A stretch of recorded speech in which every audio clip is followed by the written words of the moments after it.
Bas-Climant 2014 que vous pourrez retrouver sur l'excellent site labolycée.org. Bien, nous avons déjà réalisé les deux premières questions. Troisième question, je vous donne la réponse. Voici les équations horaires du mouvement. À vous de vérifier que la trajectoire de l'électron a pour équation y égale petit e fois grand E sur 2m0 v0 carré x carré. E est la charge élémentaire, 1,6 10-19 coulombs. Grand E est la norme du champ électrique. M0, la masse de l'électron. Et V0, sa vitesse à l'instant initial.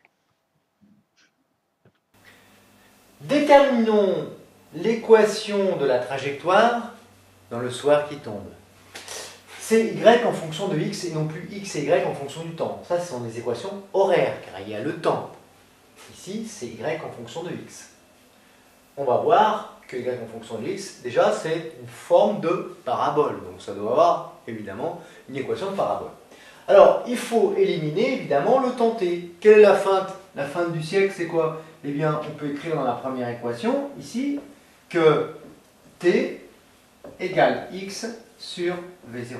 Et après, eh bien, il nous suffit de le réinjecter dans l'équation du haut. Donc, ce qui nous donne y égale petit e sur grand E sur m0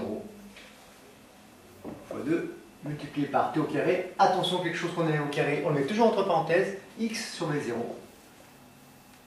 X sur v0, le tout au carré. Ce qui nous fait l'équation de la trajectoire qui vaut petit e sur grand E, divisé par 2m0 fois v0 carré, multiplié par x carré. Ceci étant une constante, on pourrait dire y égale k fois x carré.